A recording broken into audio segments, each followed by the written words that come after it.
र हामीलाई धक्का दिन सक्छ। त्यो धक्काको कुनै प्रवाह गर्ने आफ्नो तरिकाले श्वासलाई चल्न दिनु होला।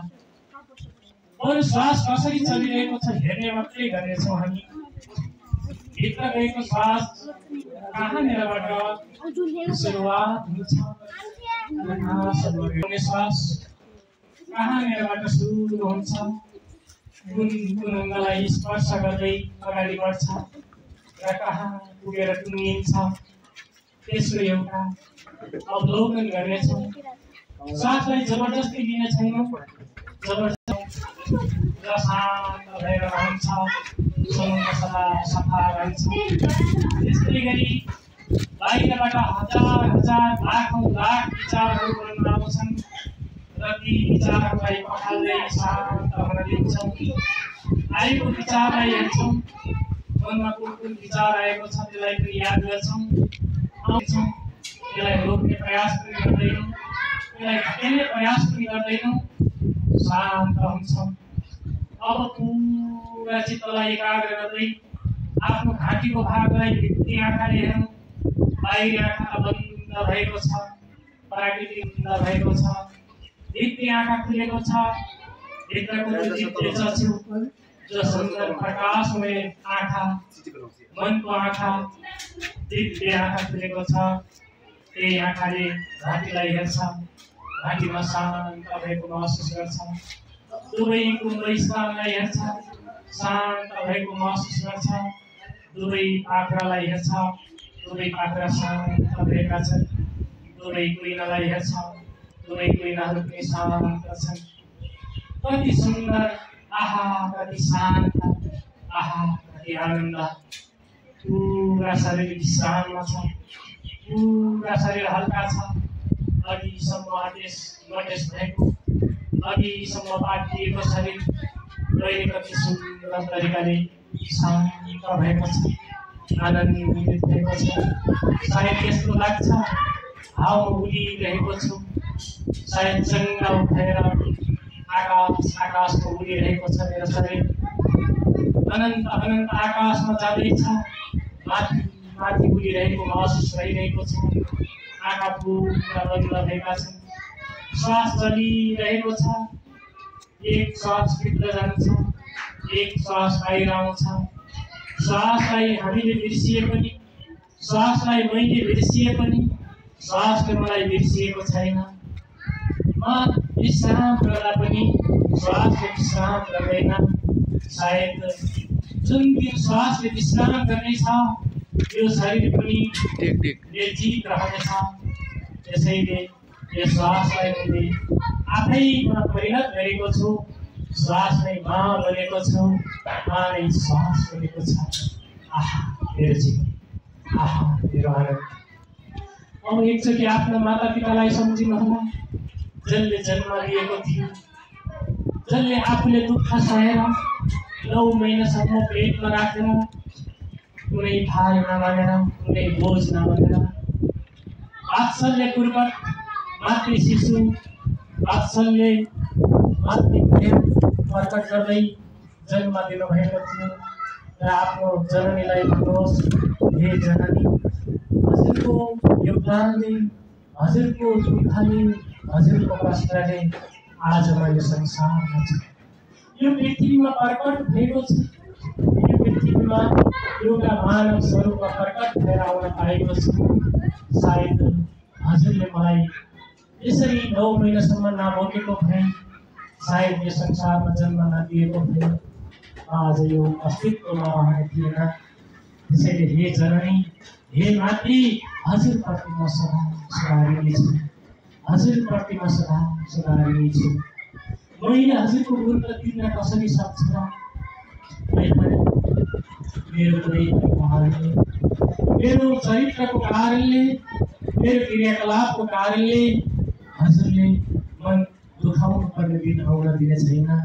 हजुरको मन दुखेको, हजुरको आँसु झरेको मैले त्यो दिन कहिले आउन दिने छैन। यो मेरो प्रतिबद्धता हो। आफ्नो पिताश्रीलाई पनि सम्झिनुहोस् र मनमा नै सङ्कल्प गर्नुहोस्, हे मेरो पिताश्री, हजुरको कृपाले आज यो संसारमा छु, हजुरको कृपाले आज म अस्तित्वमा छु। हजुरप्रति म सदा ऋणी छु। हजुरको ऋण त मैले कहिले तिर्न सक्दिनँ। नसके पनि हजुरको शिर मेरो चरित्रको कारणले, मेरो कार्यकलापको कारणले, मेरो नराम्रो कर्मको कारणले हजुरको शिर म कहिले झुक्न दिन छैन। मेरो हर प्रयासले हजुरको शिर माथि उठाउने प्रयास गर्नेछु। असल छोरा बनेर संसारमा देखाउनेछु। म ठुलो मान्छे बन्ने छैन, ठुलो मान्छे त बन्नेछु नै, तर पनि योभन्दा पहिले एउटा असल संस्कारी पुत्र बनेर संसारमा देखाउनेछु र हजुरको शिर उच्च रहनेछ। यो मेरो प्रतिज्ञा। हे मेरा गुरुहरू, जसले मलाई शिक्षा प्रदान गर्नुभएको छ, जसले मलाई कलम चलाउन सिकाउनु भएको छ, जसले मलाई मेरो जिब्रोमा शब्दहरू उच्चारण गर्न सिकाउनु भएको छ, जसले मलाई आँखाभरि अक्षर पढ्न सिकाउनु भएको छ, यस्ता गुरुहरूप्रति मेरो सदा श्रद्धा रहनेछ, सदा श्रद्धा रहनेछ। हजुरको यो गुणलाई त मैले कसरी बिर्न सक्छु र, तर मेरो चरित्रको कारणले हजुरको शिर झुक्न दिने छैन। फलानु गुरुको चेला कस्तो जन्मिएछ भनेर हजुरलाई पश्चाताप गर्नुपर्ने दिन आउने छैन। यो मेरो प्रतिबद्धता हो। मैले संसारमा एउटा रेकर्ड राखेर हजुरको नाम चलेको अवस्था सिर्जना गर्नेछु। मेरो कारणले हजुरको नाम संसारमा चम्किनेछ। यो मेरो प्रतिबद्धता हो भनेर गुरुप्रति विश्वास गरिसकेका छु। यसपछि आफैले आफैलाई सल्लाह दिन्छौँ। आज म यो संसारमा आइसकेपछि अहिलेसम्म यो गहिराइमा कहिले पुग्न पाएको थिएँ। बाहिरका संसारहरू हेरे, ठुल्ठुला महलहरू देखे, ठुल्ठुला पहाडहरू देखे, जीव जनावरहरू देखे, रङ्गी बिरङ्गी फुलहरू देखे, नाना तहका मान्छेहरू देखे, तर आफूभित्रको आशालाई कहिले हेरिन। म भित्रको संसारलाई कहिले हेरिन। मेरो हृदयभित्रको संसार सुन्दर संसार, यस्तो संसारलाई हेर्नबाट म वञ्चित भएको रहेछु। आज मेरो सौभाग्यले भनौँ या पूर्वजन्मको कर्मले भनौँ, आज मैले यो सौभाग्य पाएको छु। आफैले आफैलाई हेर्न पाएको छु, आफैले आफैलाई जाँच्न पाएको छु। मेरा मुटु कसरी चलिरहेका छन् त्यो हेर्ने मौका पाएको छु। मेरा भित्री अङ्गहरू कसरी परिचालन भइरहेका छन्, मेरो श्वासको गति के छ, मेरो सर्वनको गति के छ, मेरो दृष्टिको गति के छ, मेरो सुखको गति के छ, मेरो दिमागको गति के छ, मेरो मनको गति के छ, मेरो बुद्धिको गति के छ, सबैलाई हेर्ने अवसर पाएको छु। आहा म कति सुन्दर, आहा म कति आनन्दित, आहा म कति स्मार्ट मान्छे भएको छु। साँच्चीकै मान्छे बन्ने भन्नेबाट आज पो बस्न पाएँ। साँच्चीकै आजसम्म मान्छे भएको महसुस गर्न पाएको थिएँ। त्यो रस आनन्द, त्यो अनन्त सौम रसको आनन्द लिन पाएको थिएन। आज एकैछिन भए पनि आफै संसारलाई हेर्दै आफैभित्रको अनन्त आनन्दलाई लिन पाएको छु। आहा यस्तो संसारमा जीवन पाएर पनि म त बाहिर छु, बाहिर रमाइलो खोज्नको भौतारी आज मलाई साधुवाद छ, मलाई बधाई छ, मलाई नमस्कार छ, मलाई श्रद्धा छ। म आफैले माया गर्छु, धेरै माया। संसारमा सबैभन्दा माया गर्ने भनेको मैले आफैले गर्छु। आहा मेरा हातहरू कति सुन्दर हातहरू। यी सुन्दर हातहरूले कहिले पनि निर्दोष जीवनको हत्या गर्ने छैन। आफूभन्दा साना भाइ बहिनीहरूलाई कहिले पटापट गर्ने छैन। किनकि उनीहरूप्रति मेरो सदा प्रेम रहनेछ, सदा वात्सल्य रहनेछ। आफूभन्दा ठुला श्रद्धावान व्यक्तिहरू सदा श्रद्धा रहनेछ। माता पिताप्रति सदा भक्तिभाव रहनेछ, गुरुप्रति सदा भक्तिभाव रहनेछ र श्रद्धा रहनेछ। यो मेरो प्रतिबद्धता हो। अब दुवै हातका औँलाहरू चलेको महसुस गर्नुहोस्। औँलाहरू बिस्तारै चल्नेछन्। औँलाहरू चलाउँदै जाँदाखेरि बिस्तारै दुवै हातलाई नमस्कार मुद्रामा लिन्छौँ। दुवै हातलाई छातीको अगाडि लिएर नमस्कार गर्नुहोला। आफैले आफैलाई नमस्कार गरेको छु। मेरा गुरुहरूलाई नमस्कार गरेको छु। मेरा मातापितालाई नमस्कार गरेको छु।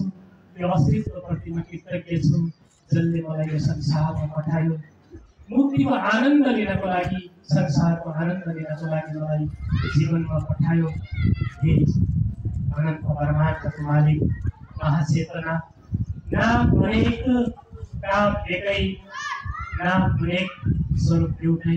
हे परमात्मा, हे ईश्वर, अनेक नामले जसरी पुकारे पनि हजुरलाई नै हुनुहुन्छ। एउटै चैतन्य शक्ति स्वरूप हजुरलाई कोटि कोटि नमन छ।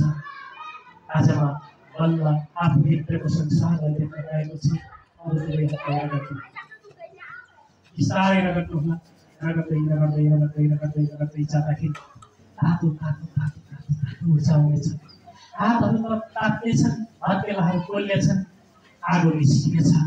त्यही अनन्त आगोले दुवै आँखालाई सेक्नेछ। दुवै आँखामा लाग्ने रोगलाई निवारण गर्नेछ। दुवै आँखामा लाग्ने रोगलाई निवारण गरिसकेपछि अनुहारलाई मुसार्नेछ। बिस्तारै बिस्तारै आँखा खोल्नेछ। आहा, बाहिरको संसार कति सुन्दर संसार। आहा, कति सुन्दर पहाड, कति सुन्दर हावा चलिरहेको छ, कति सुन्दर रङ्गी बिरङ्गी फुलहरू, रङ्गी बिरङ्गी बोट बिरुवाहरू। वरिपरि मेरा गुरुहरू अगाडि बस्नुभएको छ, पछाडि मेरो साथीहरू बसेका छन्। आहा, कति सुन्दर।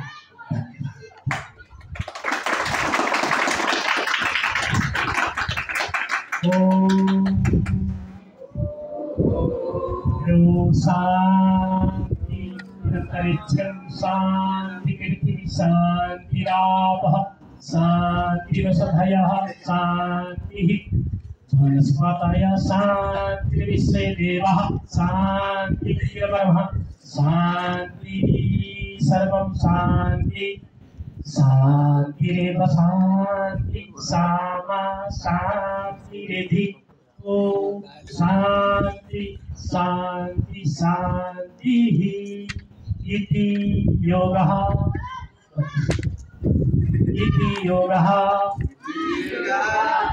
ओम श्री गुरुभ्यो नमः। वयं नमामि अनुगृहीताः स्मः। इति योगः